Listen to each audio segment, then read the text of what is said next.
I think it's all about, okay, not the question like the mindset, how do we consume less, but how do we generate more life, or how do we generate something that really culturally conservation, like in the conservation mind, in the human mind, gives back.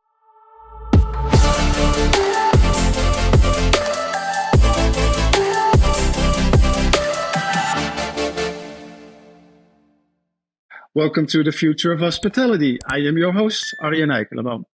My guest today is part of the future of hospitality, and literally. Emma Müller is a hotel school The Hague student who's already worked in South Africa's luxury safari industry, taken on an internship in Frankfurt, and is now diving deep into regenerative hospitality. She's helping shape a new minor in regenerative society, exploring how hospitality can give back more than it takes. Later in this episode, Emma will share why she believes safaris might hold the key to how our industry balances luxury, sustainability, and true community impact. Emma, welcome to our show. Thanks for having me today. Oh, wonderful. I'm so excited to have you on the show because you are my first student on the show. I am. I'm excited as well. And I'm excited to share my thoughts and topics about safari industry. It's going to be very interesting because no one ever on this show mentioned regenerative society. And when I heard that experience, I was like, I like that because I'm all about sustainability even more. So let's dive into it. If hospitality truly wants to give back more than it takes, where do you think we should start? Yeah, I think that's a good question to start off with. I think that we need to redefine our perspective and our view a bit on what we in hospitality think is like success for us. Oftentimes measured obviously by RevPAR or occupancy. What are we gaining on return? All of those financial questions. But I think in that case, for regenerative society, the small steps are important. So I think we really need to look at, okay, what do we want to give our guests and what do we want to give back to our community? And that it's not always about occupancy and revenue per available room. It's really about what can we do to have an impact and not only just take and balance that out, but really build something that's sustainable and long-term lasting for the community that we work in and the guests that we serve as well. Mm-hmm. Can you give me a little example of what would be a good example of this is where traditional hospitality takes more than it gives back? And then I want to move to the next question. How do we start? So, I think that if you look at how hospitality is built up now, and this is not only in the safari context, but in general, obviously, it's a huge resource consumption industry. And it's all to give something back to the guests, and maybe also in the future of what guests expect from us will change or is changing already. But I do think that we need to look at, all right, we cannot just be taking and taking if we want to really uplift this hospitality industry. We need to also balance this out. So even small, minor examples of you have these green key certificates in hotels nowadays that first of all should be the standard, but green key certificate doesn't mean you're actively doing something to give back. It just means you're doing less of the damage rather than changing it around, you know? That's a good way of looking at it. It's like, you're doing less of the damage, but you're not really balancing out any damage that has been done, or you're not trying to recircle it around to further get it moving. Right. Understood. So what do you think is the one shift that would make hotels move from being sustainable to truly regenerative? Yeah, I think the first where it all starts with is the mind shift. I think that you need to have a shift in your mindset because in the end of the day, the actions need to show. You can talk a lot about it, but you really need to just get it moving. And I think it's all about, okay, not the question like the mindset, how do we consume less, but how do we generate more life, or how do we generate something that really culturally conservation, like in the conservation mind, in the human mind, gives back. So I think that's the shift that needs to happen, and then actions need to follow up with everything that you have ongoing. And it can be small steps, you know, think like small steps add up to the big picture rather than trying to start big and then it oftentimes fails. It's small steps that already can make a difference. And in each hospitality or hotel, there's that possibility to make those small changes. Yeah, well, like they always say, start with yourself. If you start with yourself, then that is a small step to begin with, and then it's easier to follow through on that. That's what I think make it a global thing. Yeah, I agree. I think also you cannot, if you want to go fast, you can go alone. But if you really want to make a long-term impacting, like life lesson learned, you need to have a team that really understands why it's important to continue doing this and get everybody on the same page. We're going to some examples later on. First, I want to know, what is your favorite safari animal? Yeah.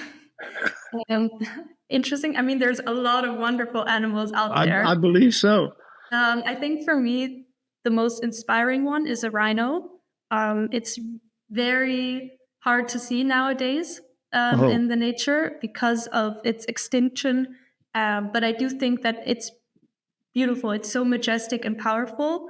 But they also know how to protect themselves, or they've adapted to knowing how to protect themselves because they're in this position now. And I think it's just such a beautiful but also sad symbol of how beautiful conservation can be and how sad and tragic the story is of what's happening in the poaching industry with rhinos. So I think it's beautiful to experience rhinos if you're still able to.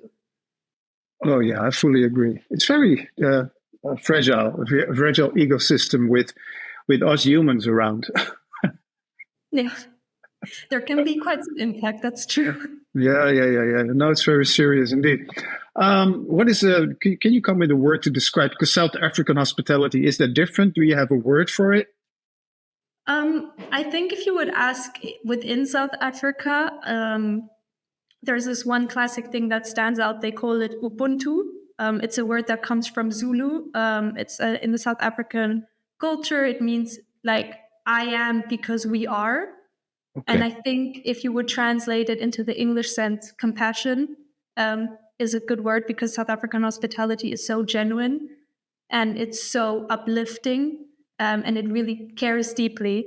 So I think English compassion, South African Ubuntu. Ubuntu, I like it. I heard it. I heard about that before. I don't know when, but it's been years ago. So talking about South Africa, you lived in different places over the world, right? So what's, you can mention the countries, but what is one lesson from growing up globally that is you carry into hospitality? So as you mentioned, I have grown up in different countries, going from the United States to China, Germany, where I'm originally from, and also South Africa, a major part, which might not be surprising now that I have this topic on. And I think for me, something that I've learned from, I think, growing up as a third culture child, you're always trying to adapt, going to new schools, new surroundings, new environments, new people, and you always crave the sense of belonging. And I think in hospitality, it's same. You crave that sense of belonging somewhere that's not your home, and you expect to find a bit of belonging in whichever hospitality experience you go towards. And I think, and that's what we also often try to serve from the hospitality side, from the working side of it. So I think that for me is something that I try to showcase in my hospitality, but also something, that I grew up with, always having that urge. I think it's just a craving everybody has, doesn't matter how it's displayed, but belonging is something so important. And I think that's something every culture shows it differently. Every culture shows belonging differently, but I think you will see it everywhere you go. Yeah, it's quite a contrast, I think. Being German, you live in Frankfurt now, but in between South Africa. So I can only imagine that's a big contrast, right? Yeah. I think if you would, I know there's so many cultures out there, but especially, and that's something I learned as well, going back to South Africa and working there, it's a different pace. You have to adapt. You can't expect the same maybe mindset you have in Germany or as a German person, and it really you become adaptable and you learn a lot, and also on how to react to the situations of where you're working in. Yes. About your internship, was there one moment during your internships that shaped your idea of service? Yeah, I've done quite some like internships, mainly in the safari industry, but in South Africa in general. Obviously now in Frankfurt, very different.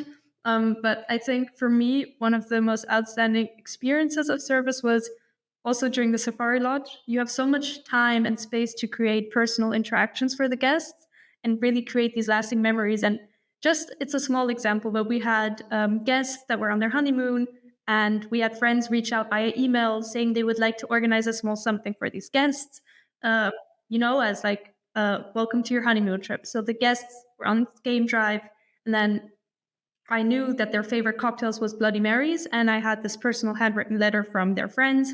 And I set that up obviously coordinating with the ranger that was driving them in the middle of the bush. So, they were just driving around, and you see this one table, 2 Bloody Marys, and this handwritten letter. And for them, the woman started crying because she didn't expect that. No, of course not. From friends, all the way overseas. And it was 2 weeks later, the friends actually came to visit the lodge, and it was just it had such a lasting impact on them. And it was such a small gesture of service that was easy to do. But for them, it really created like this, I won't forget this moment. So, yeah, I think that's beautiful.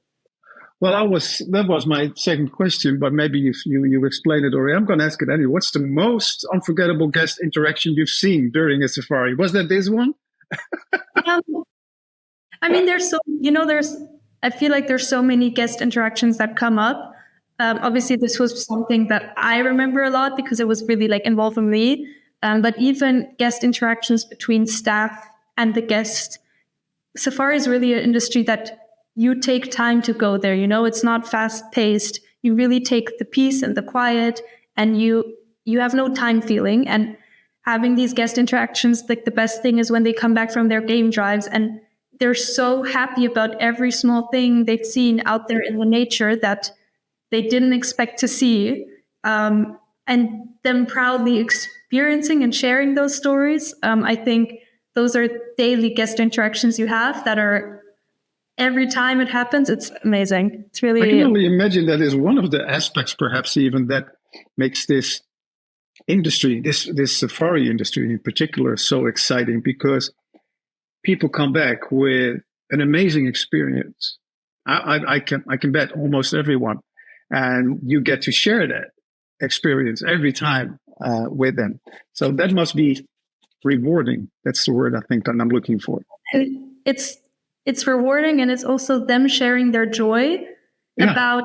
For them, it's like, as stupid as it might sound, but like, it's a daily nature for us to receive these guests and welcome them back. It's part of the daily ongoing operations, in the safari lodge industry. And a lot of the times they might be lucky to see these amazing animals out there. Obviously, that's not a guarantee, but, there are high chances of that. And them coming back every time from the first safari game drive, when they're there the first day, is the best thing. And for them, it's so special and unique because often it's a once in a lifetime experience that they're doing right now. So just that joy is rewarding. Yeah.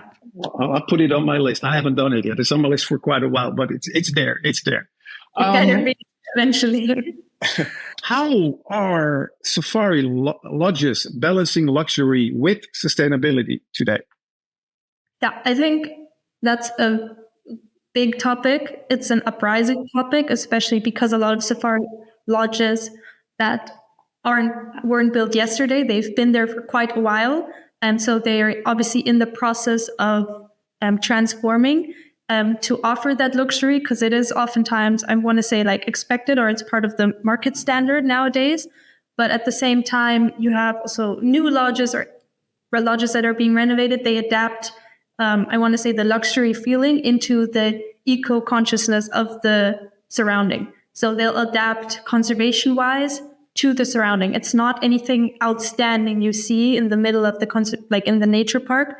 There's obviously regulations, and it slows down. Like the luxury is really there. It's very down to earth.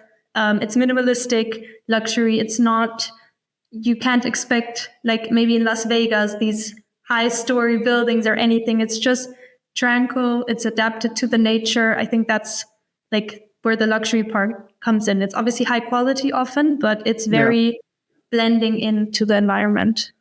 I like it. We mentioned regenerative practices, hospitality, society before. What's an example of regenerative practices you've seen work in the safari industry? Yeah, I mean, the safari industry is probably one of those industries where you can more easily implement regenerative practices, or it's more right in front of your doorstep, very literally. You have conservation and you are living off of conservation in the nature parks. I think two examples that I've seen, I mean, there's this amazing foundation by the London Losey Lodge. They're the leading example in South Africa when it comes to regenerative practices, and they've started early on. They started a foundation called the Good Work Foundation, and they do, for example, an academy for trackers. So they take local children from community and they start with conservation lessons and they show them the importance of what they can build from their home. I mean, you're talking about their home and oftentimes this knowledge is not shared with them. And a high percentage of the people that take these conservation lessons want to go to the Tracker Academy and really get qualified to become a tracker and work at these safari lodges. So it's a small step, but just offering those conservation lessons for children in the primary schools in the local communities already inspires them so much of the things that are out there in the world and of what they can be proud of, that they live right next to it, or in the middle of it. Oftentimes that awareness is not there. I think that's an amazing one. And then also the Hemmersbach Rhino Force. It's a rhino force that works in the Greater Kruger National Area. They work with rural schools as well to teach children about the poaching situation. And there it's important that they know, because oftentimes poachers might come from local communities because of any like money issues they have, or they don't have a stable income and job. And it's really like promoting that they understand what an impact it has if these animals are not there for the safari industry anymore, because maybe your parents can't be working in the safari industry eventually anymore because there's no special, I'm going to say special animals, but no outstanding animals. You have these big fives that everybody counts. Yeah. Everybody counts on seeing those big fives, but obviously they're also endangered, these big fives. Not all of them, but there is that danger for endangering them. So they do amazing work there as well. And I was there for a few days to work with them and go with their anti-poaching unit, and the impact that it has of them actively being on the ground, you can really see the work they do there. Really? Okay, that's good.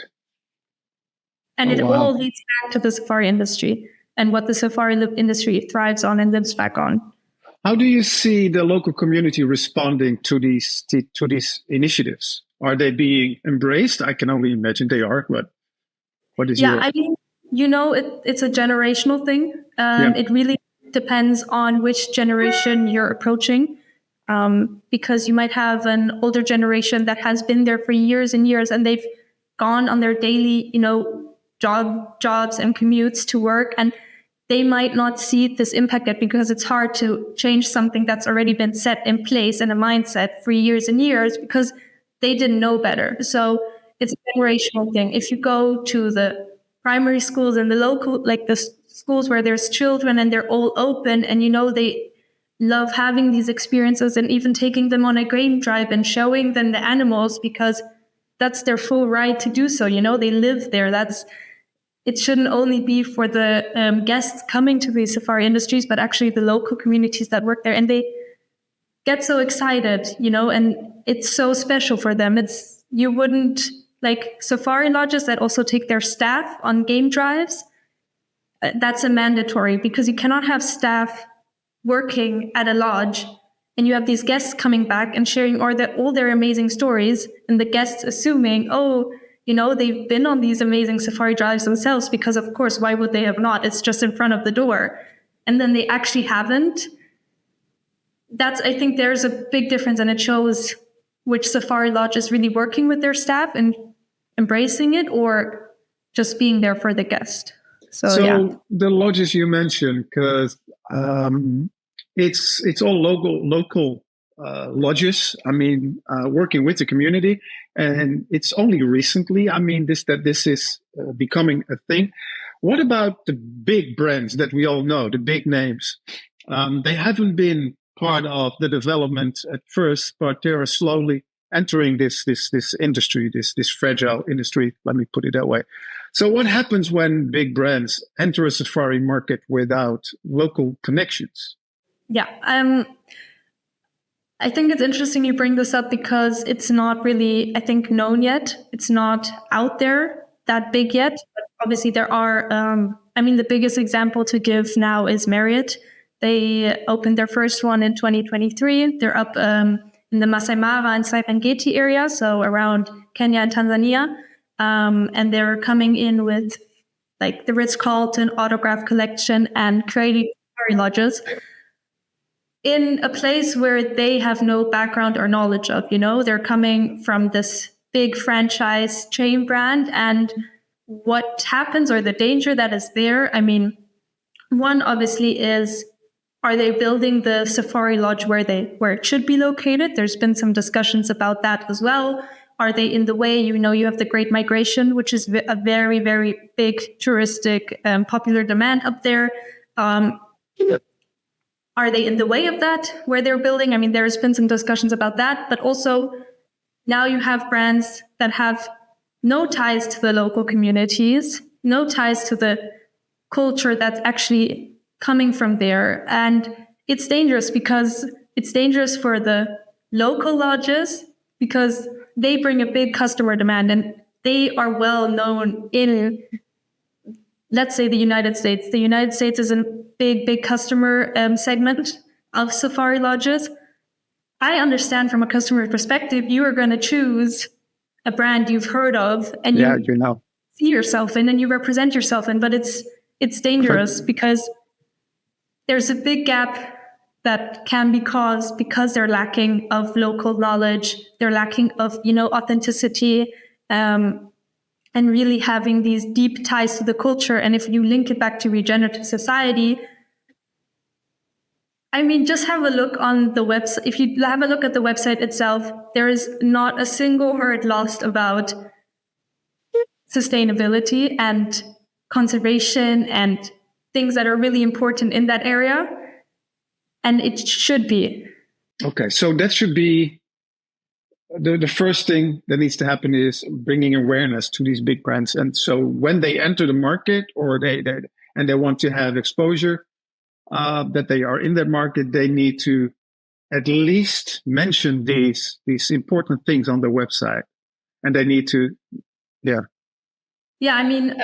obviously mentioning on the website is one thing, but it just... That's one thing, yeah. But it would even, not having anything on the website already shows that it's not there or it's not in progress. Otherwise, you would be promoting it, and you would put it on your website. And I think that it's dangerous for them to be in a bubble in a huge industry and, How can we change that? How can we change this? What can we do? They obviously know there are local parties, so they're entering an existing market and a niche market.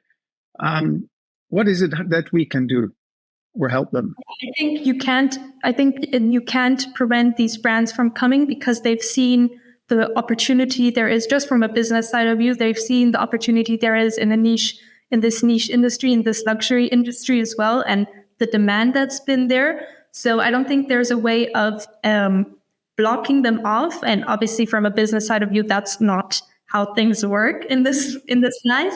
But I do think that there needs to be, first of all, from government side, there needs to be regulations, especially where this industry is up and thriving. And this could be in South Africa, Botswana, all these countries, Tanzania, Kenya, all these countries that offer it, that really give them a guideline. If you buy a permit or you buy land and you create a hospitality industry, you sustainability is not enough anymore. You need to really, from the beginning onwards, when you showcase your business plan, have a plan on how you're actually bringing back added value and not just making less damage.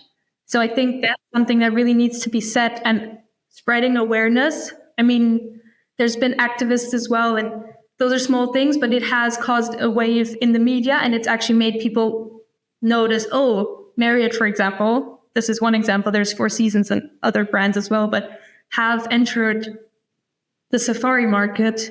We need to proactively already say something and showcase them. These are examples of what you should be doing, because, media reputation is such a big thing for these brands nowadays as well, that that's a way to get to them. So, yeah. Yeah. Okay. Yeah. Well, that means that we also need to educate the travelers. Not just, so there's a lot of work to do. Yeah. And that obviously also leads within travel agencies, on really showcasing, hey, these are safari lodges that actually, like, what is your purpose of going to Safari Lodge? And what impact do you want to have in the end when you leave?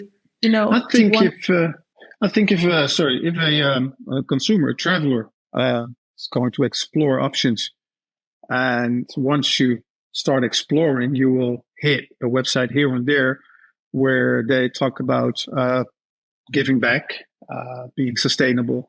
And I think there are a lot of people that will move toward that. Okay, who is more sustainable? We're not there yet, but I think there is also growing awareness at the moment. So, and I think it's becoming more and more impactful for the generations up and on that are going traveling. They make very conscious decisions now on. Which I'm very happy to hear. I see that. I really, really encourage that development. Should have happened sooner, but at least it's happening right now. What's one thing that you think that hotels need to stop doing if they want to be regenerative? Yeah, I think the biggest thing is really taking sustainability lightheaded and just having it as a checklist of, all right, it's a standard now, it needs to happen. I think it really just, that mindset shift needs to start being implemented, and also having like green certificates, having certificates about green keys and initiatives.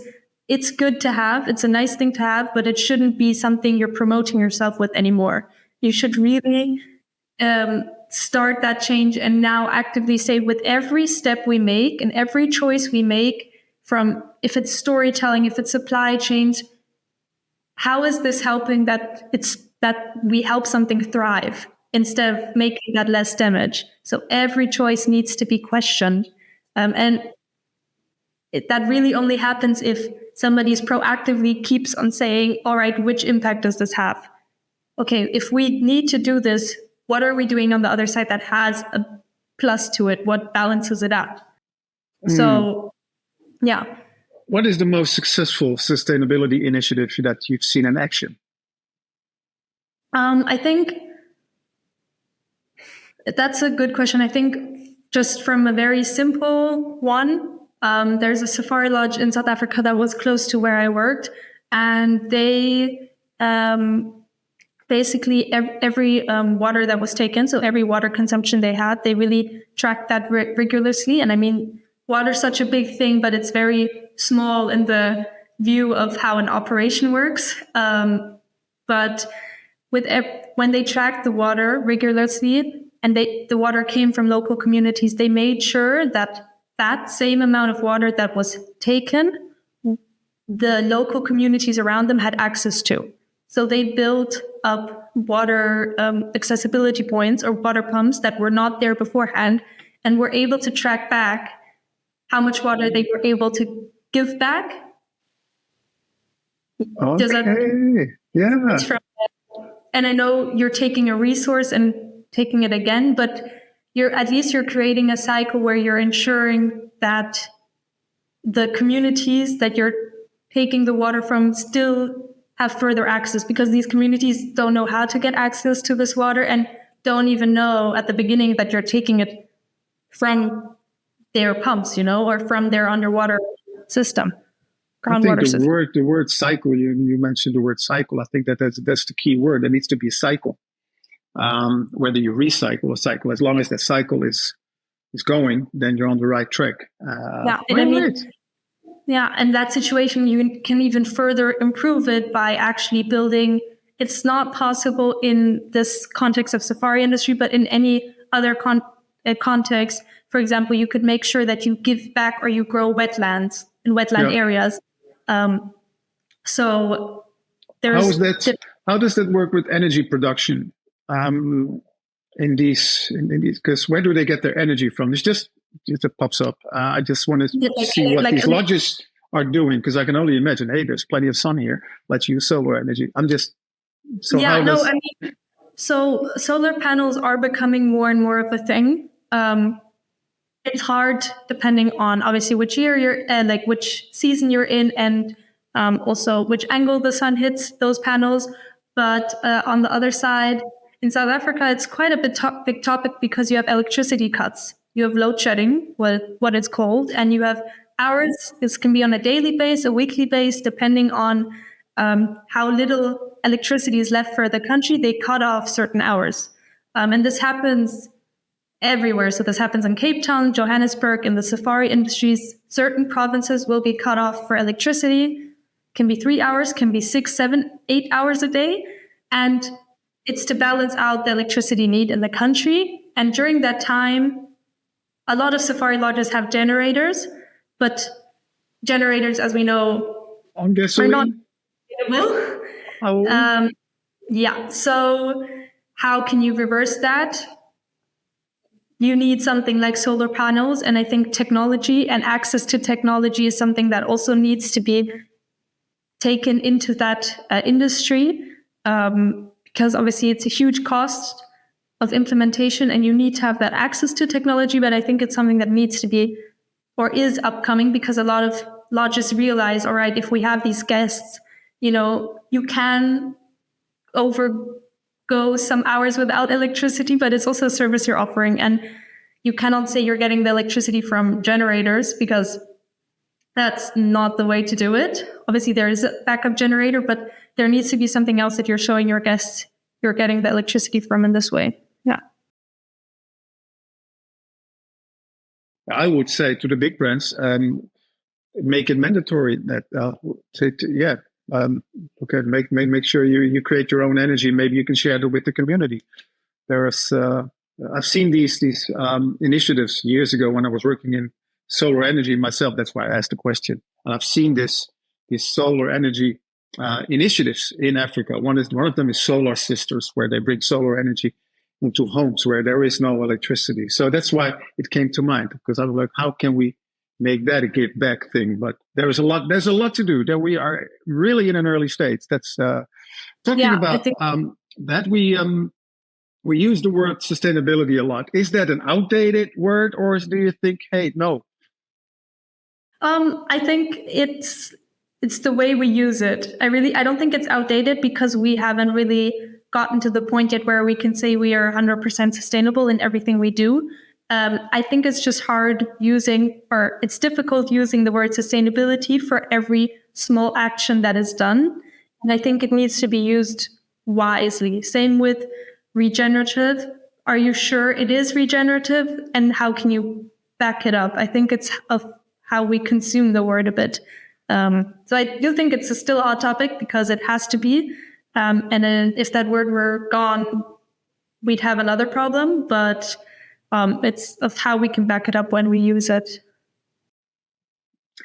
Right. I have a final question. It's 2030. That's 5 years from now. It looks further, but it's only 5 years. And the guest steps into a safari lodge. What looks completely different from today? Very interesting. I'm trying to imagine it now if I were the guest from a side. I think that personalization is the big thing, so that you arrive and there's nothing it's like a seamless transition, and guests immediately also see and can ask their personal host, I'm going to say it, questions about not anymore what are you what are you doing to try and go around this topic or this topic, but more what's outstanding for you that you're proactively working on so that these questions are answered and that there's transparency. I think that's something that's very important and upcoming and a generational thing. And I think if you look at it maybe from a creative point of view, I think it will be a seamless transition into nature. I really do believe that visually, it won't be something that outstands anymore. And the bigger, the better. I think it being one with nature and really showcasing that. Yeah. I like that. I like that. I like that vision of yours. Emma, thank you so much for being on the show. And this is only just the beginning, because we're going to do some more. I really liked hearing your vision, as we just mentioned, but also about regenerative society. I'm a big advocate for solar energy, I mentioned before, so that was on my radar for years. But now the phrase regenerative society, I'm going to use that somewhere, because I really, really like that. And I'm really glad to hear that a lot of young people are into this. So I'm going to see you some more. We're going to talk about other stuff about well-being soon on a roundtable with other students and you yourself. Emma Müller, thank you so much for being on our show. Thank you for having me today. Really enjoyed it. Wonderful. And to everyone who's watching and listening, follow us on our socials, LinkedIn, Instagram, and TikTok, and visit futureofhospitality.org for more conversations with leaders shaping the industry. Thank you.